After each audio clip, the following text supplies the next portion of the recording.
So, Dr. Gonzalez, Yes. thank you for agreeing to be interviewed here today in front of all these persons. That could be very nerve-wracking, but you were in Vietnam, and I imagine you can survive anything. Oh, yeah. I'd like to start with a little bit of background information, if you please. Sure. Can you tell the audience where you are originally from? I'm originally from a small community in South Texas known as Edinburgh, Texas. It's in Hidalgo County, which is approximately about 15 miles from the Mexican border. It's one of those small communities. Well, now it's a much larger community now. When I was there, we had a population of about, I want to say about 18,000, maybe even 22,000. Now, of course, it's a metropolis. I visit there and it's something like 60,000, 70,000. I mean, it's no longer that little community. I even get lost when I go down there. Can you describe the neighborhood you grew up in? What was that like? I grew up in a neighborhood that was, everybody knew everybody. I mean, even when I was a young boy and I visited the corner store, almost everybody in the block kind of kept in the barrio there, or the neighborhood, kept an eye on each other.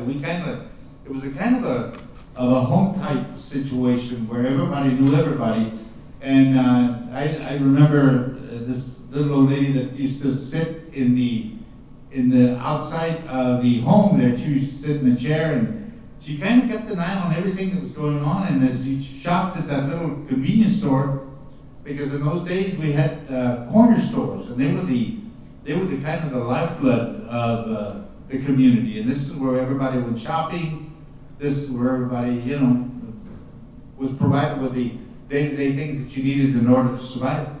And I can remember this, Doña Jesusita, we used to call her. She used to keep an eye on all of us as we walked to the store back and forth, and she was kind of the individual that kept us on our toes, because, if anything went wrong on the way home, she would be the first one that would tell the parents. And so this is the kind of neighborhood that I grew up in. It was a very close-knitted area. What about the house that you grew up in? Can you tell us a little bit about? I grew up in a home, that is like an everyday home. I had a younger brother who passed away at a very young age in 1953, and of course that left me and a sister. That was me and a sister, my father, my mother, and of course my two aunts who lived in the approximate area. And so this was the kind of the home that I grew up in a very close, again, a very close knitted environment. We were very close, the family was. And how long did you stay in Edinburgh? I stayed there until I went off into the military. Went to school there, did my public education there, went to high school there. I graduated from high school and went on to, as you mentioned earlier, Pan American College. Now today it's the University of Texas at the Rio Grande Valley, but even then, Pan American College, I think, was about 4 or 5 little buildings. And everything was so accessible at the time that, now, even when I visit, if I'm lucky enough, I find 1 or 2 buildings that are left from the original campus. You mentioned the war. You mean the war in Vietnam, and so I guess I'll ask you this next question: when did you first hear about the war in Vietnam? Actually, the process was rather slow, because already we had been, right after graduation in high school. I can remember when we had the Cuban Missile Crisis. There was already a kind of a preview of what was to come, that there was going to be initially a conflict. And yet, I can remember distinctly reading in our daily periodical, our daily paper there, what was called the Daily Review, reading in the front page that in 1963-64 that we were slowly moving in the region with technicians to assist the South Vietnamese. At that time, of of course, President Kennedy in '63 was still with us, and this is the time in which he began sending troops. And this is initially the first time I had heard about it. I really won't know nothing about the French occupation of Vietnam until later on in college when I'm studying history. Did you understand in '63 what was happening?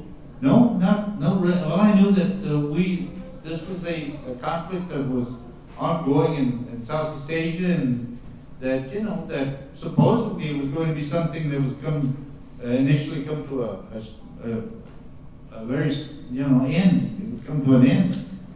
Did you ever speak to of these issues with friends or family members? No, not really.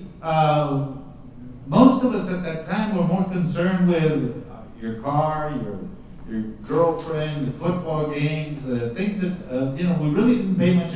I didn't. We didn't pay much attention to what was going on, and of course, the war was intensifying by '64, as you know, with the Tonkin resolution. But then you eventually were in the military. What year? How old were you when you joined the military? I was 23 years old when I joined the military. It was a very interesting situation because I had deferment, and of course, at that time they had these so-called selective service exams, and even in my case, of course, I wasn't. My grades weren't really that high. I was at most a C average student, but I was attempting to survive my college education so I could move on. But apparently, when we took this selective service examination, it was a exam to, in some way, try to get us to eventually either go into the military or eventually lose our deferment, which is what happened in my case. I lost my deferment, and next thing I knew it, I was being called for pre-induction, which was a means by which they were already preparing you for induction into the military. And so that's basically how my situation came about. Did you protest that? Did you challenge that? No. The problem is that my father, and here again, you mentioned earlier that much of the older generation, my dad believed that you follow the rules, you follow what has to be done, and of course, on my mother's side, my aunts, they were very much opposed to the idea. They said, don't even cherish the idea of going into the military. Right now, what's more important is you continuing your education. But of course, my dad said, the time comes, we got to be ready. You'll have to go. And so I assumed that when the time comes, I had to go. And of course, in that February, I received my pre-induction notice. And before I knew it, next thing you know, I'm already, getting ready to be drafted. Where do you go? I mean, are you in Edinburgh still? Do you go to a facility? I'm still in Edinburgh, going to college. Now, I'm now beginning to seriously believe that eventually I'm going to be called. You get that feeling that that any minute now you're going to get that notice that says Uncle Sam wants you, and you have a period that you're in limbo. And my situation was that, number one, I wanted to finish college. Now, during that period, they had something in the military, because I surely wasn't going to go in the Army or the Navy, but they had something in the Air Force called Bootstrap, the Bootstrap Program. And what that program did was that if you had sufficient college, where you had at least 3 years of college, you could be deferred for a year and not go on and not go into the military, but rather go into officer school. And so this was one thing that I looked forward to. I said, well, with this program, if I sign up for it, at least I'll finish my college and I'll go in as a officer in the Air Force. Well, this was not to be, because they said, once you're in and once you get there and so forth, you're going to be getting orders to go to go back home, finish your last year of college, then of course you'll be able to return back into the military as into the Officers Candidate School and then become an officer. In those days, the idea of ROTC and Pan American was unheard of. It was a very interesting situation in the 60s and in the late 50s. And so I assumed that this was going to occur. And so what I did, I went on ahead and enlisted in the Air Force. And that's how I eventually ended in June of 1966. Let's talk about your training. So you're in, and where do you go do your training? Lackland Air Force Base in San Antonio. And it was 6 weeks. One of the things that was happening at this time was that they were training the individuals and immediately getting them into the next duty station.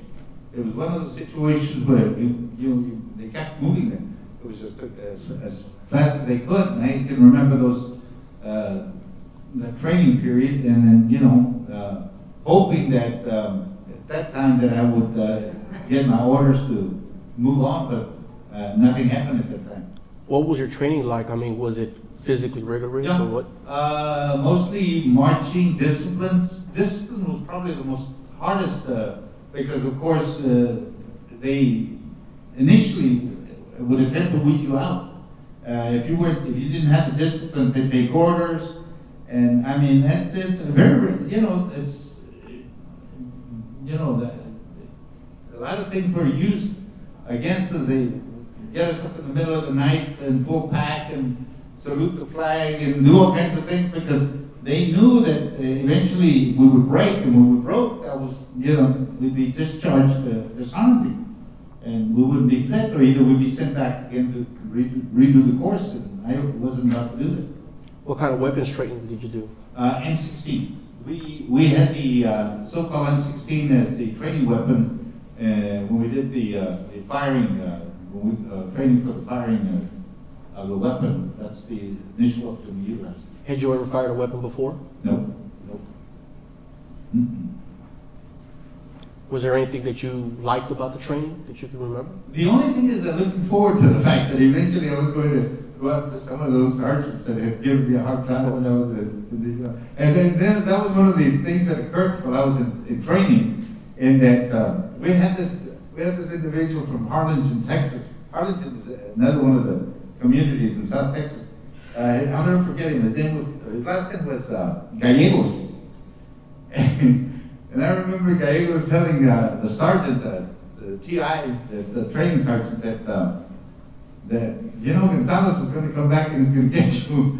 And that only made it that much harder because then they went after me, because they said they really made it that much harder for me. They get me up at all kinds of times in the middle of the night just to see how I was going to react. And so they made it a little bit harder for me when I was in basic training, because they knew that, I didn't know this until Gallegos later mentioned it, that he had told Sergeant Pittner, who was the officer at the time, and the sergeant who was training us, had told him that I was going to come back and get him. So that was about it. Were you sent overseas? Yes, I was. I spent my first 3 years in the state of Tennessee. And as a matter of fact, that's how I eventually ended up in graduate school there, because while I was there, during my time of leave, I would visit the college there. There was a extension of the University of Tennessee there in Nashville, and I always made it a point to go down there and visit. And I made a lot of friends there, and a lot of the faculty people. And so I kind of liked the setting and so forth. And my interest was always in the Jacksonian era and in that period of the Mexican-American War, and of course also the Latin American studies that they had there, Latin American history. So I met some people there, and so that's one of the reasons I back went to school there. But anyway, I was stationed at Seward Air Force Base in a little community known as Smyrna. Smyrna is about a good, I want to say a good 20 miles from east of Nashville. And I was stationed there for the next 3 years in the area of supply and supply commissary. And then from there you were? From there I did a 2-week tour in Puerto Rico, and then Puerto Rico during the Dominican crisis in '66. When I first got there, the air base in '66, they shipped me off to Puerto Rico. We have an air base there at San Juan, and I would have spent 2 weeks there during the Dominican Republic crisis of Trujillo and Bosch. I don't know if you in history. There was a Bosch was trying to, or Trujillo had was overthrown Trujillo, and of course eventually we ended up there also in a kind of an expeditionary trip. And I was there for about 2 weeks, and then again, I was back again at Seward Air Force Base for the next 3 years. I was there at Seward Air Base from '66 to the end of 1968. And then what happens? Then my orders come in. But here's the other thing. As I said, I was hoping that eventually somehow my time there at Seward wouldn't go beyond the at least a year, because of course I had to eventually, hopefully, get back to the training, and I would go into officer school. But those orders never came. So a year went by, 2 years went by, and I realized by the third year that my orders to go to finish my college and so forth were not forthcoming. So I came to the strong realization that it was going to happen. So eventually, in November of 1968, I was called into the commander's office, and I was told that I was going to be going to Vietnam along with some of my other,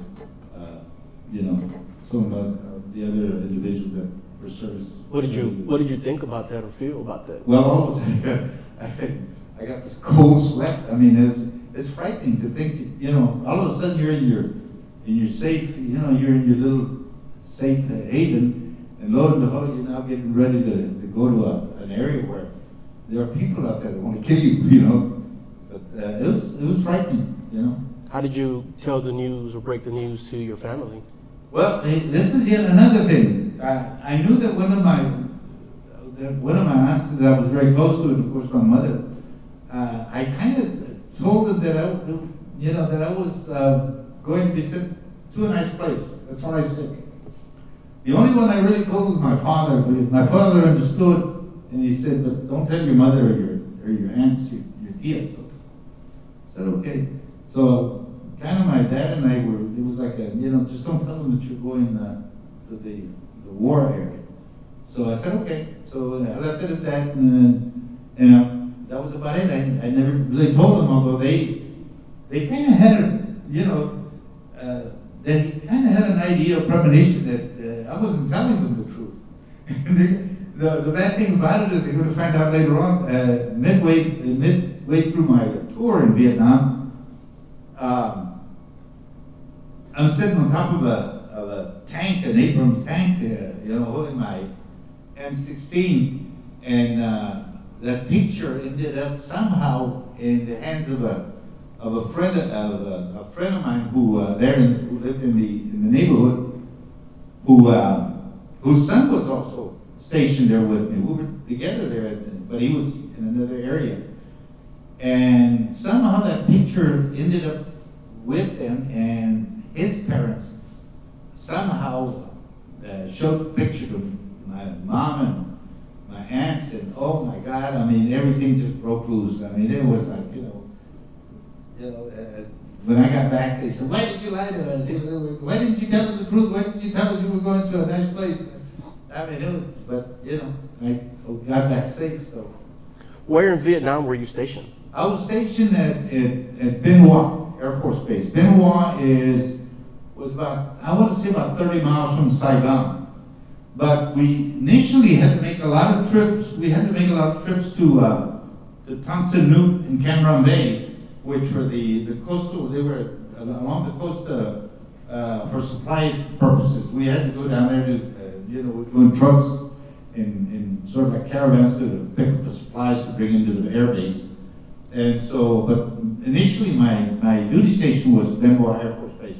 And what was your job there at that base? A supply commissaries. I was part of the commissaries, the food service. We were. I was part of the warehousing there, and that was my duty there in clerical. You know. Can you describe what you saw when you got into Vietnam or you got to that base? What did you see and what did you hear? It was hot, very hot. I mean, it was hot.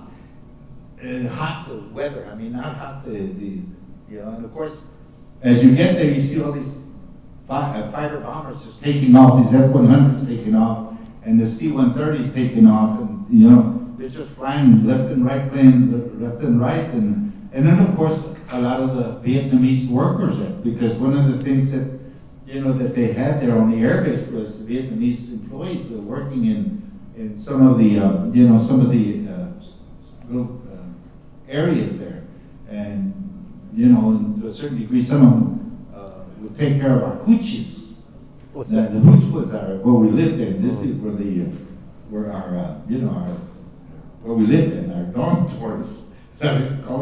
We would call them hooch. And they generally would, care for the hooch and so forth, and everything the surrounding area, the sandbags along the hooch, where we used as defense. So then you're at this base. Do you ever see combat? Yeah, well, not really. What I really saw was action out there. That was going on out there, because one of the roles that we played as part of the Air Force, we served as what they referred to as augmentees. What augmentees were like we guarded the perimeter. We were set out there on these, and we would guard the perimeter either in a trench or either in a tower, because they had these towers. Now these towers were manned with 50 caliber machine guns, and usually these were manned by 2 individuals. And in my case, I had the airman, this other soldier that was with me by the name of Robert Goodwin. Robert was from Arkansas, and we always were paired off, and we would take the tower, and we kept an eye on each other to make sure that that we wouldn't fall asleep, because it's the middle of the night, and of course we were told don't fire. If you saw any activity out there, you had to wait until you got shot at, because in most cases, some of those that were out there were farmers.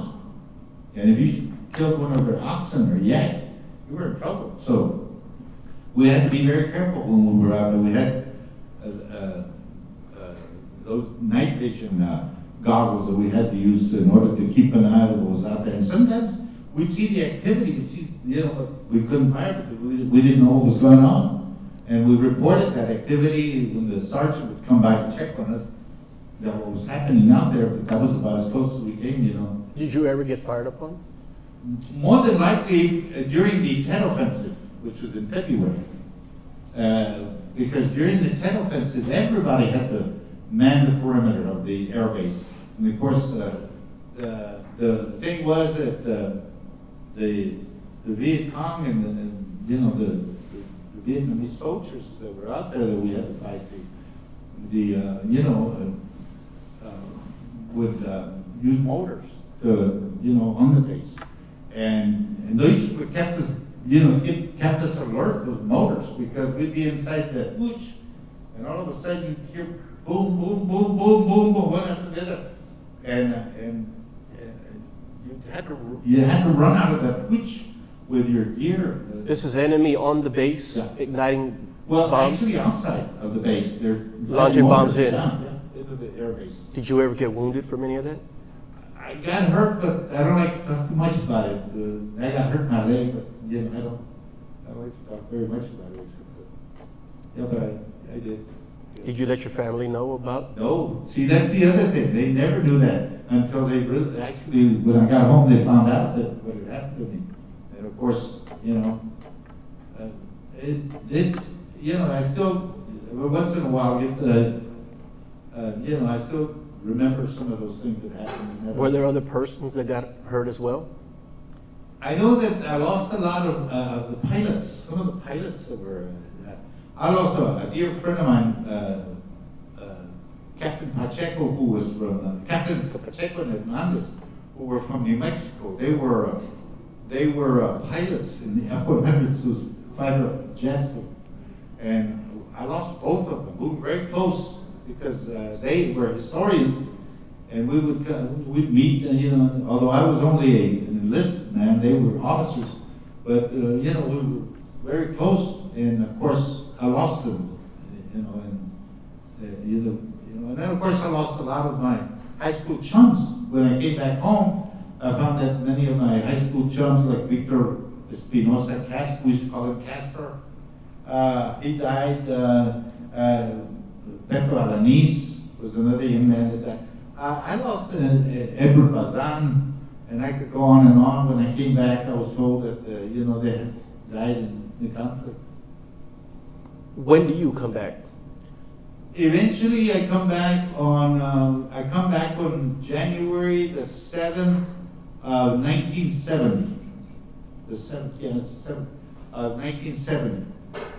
I land at Travis Air Force Base, and here's the interesting part when I landed at Travis Air Force Base, in that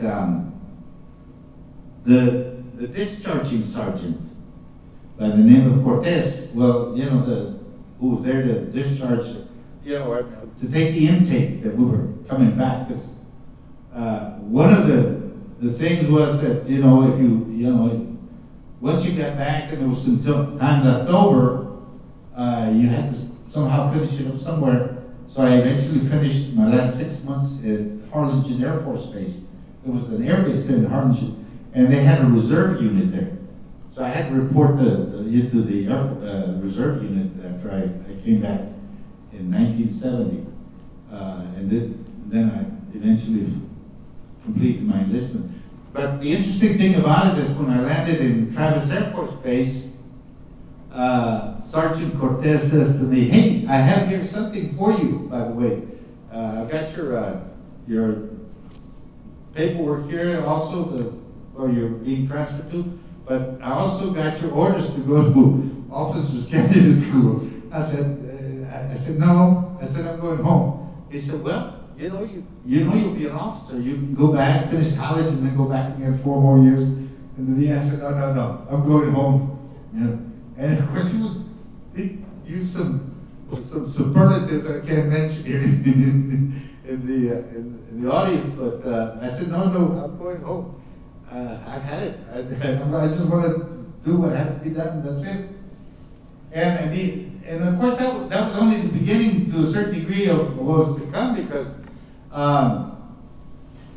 when I went back to finish my education, of course, a lot of people were not very pleased with the idea that I had served in Vietnam, and I was called a baby killer. I was called all kinds of things, and I didn't appreciate it, because I was under the impression that I would be received with open arms. And I've always said that I've never seen my parade. I can remember the Korean War parade as a kid, watching the Korean War, but I never saw my parade. I never saw that welcoming me. And instead, I was cursed. I was told all kinds of things when I was in school, at university. But of course, at home, it was a very different thing, because I did learn that there was a movement going on in the country. And I was always asked, what do they mean? What is this Chicano thing? They would ask me. And I said, well, the only time I've ever heard that word was when I was in elementary school. We used to call each other Chicanos, and that was it. It was a kind of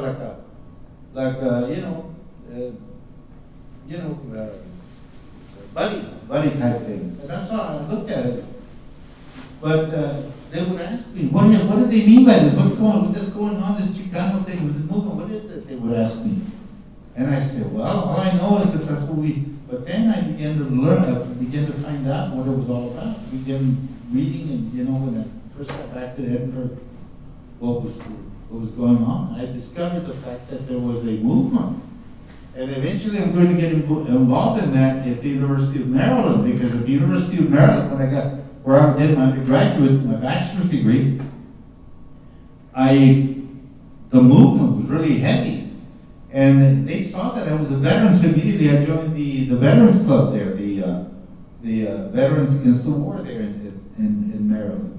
And then I began to realize, well, you know, that the war that was being fought was a war we shouldn't have gotten involved in.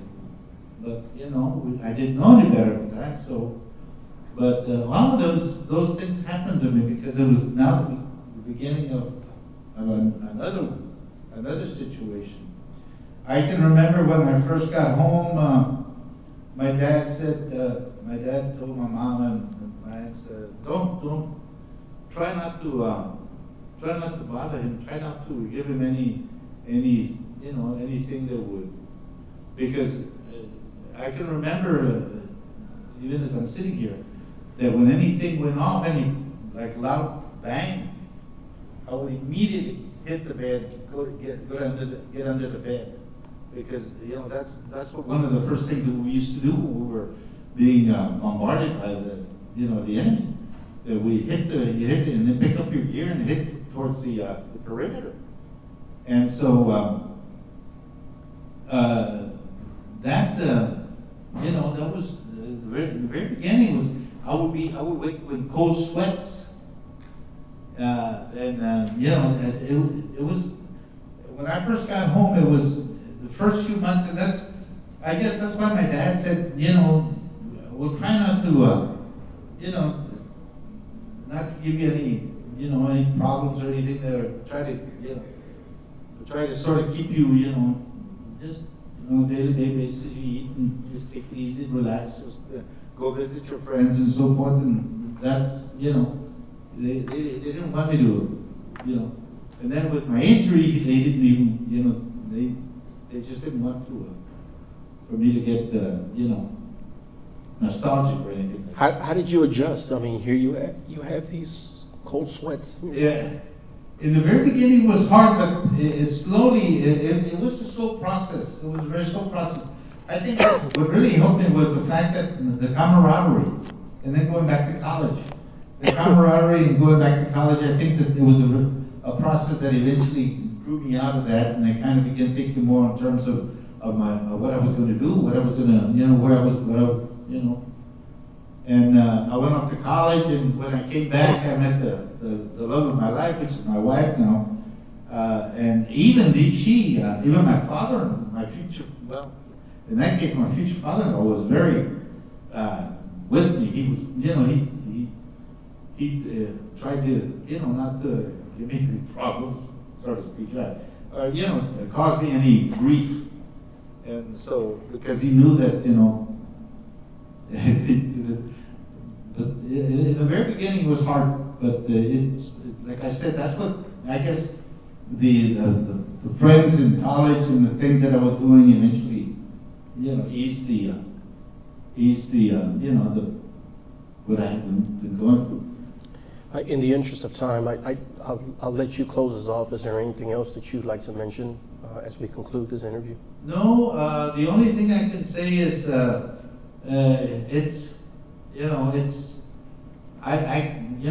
sometimes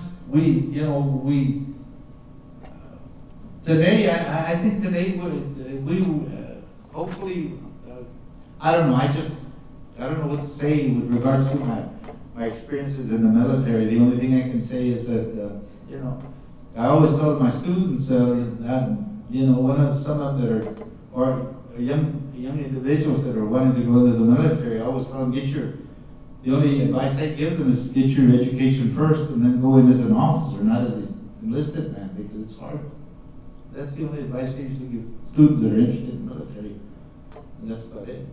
Of course, I'm very involved now, as you know, Jesse, with veterans organizations. I'm a member of the American Legion, the VFW, the Vietnam Veterans of America, the Air Force Association, the American GI Forum.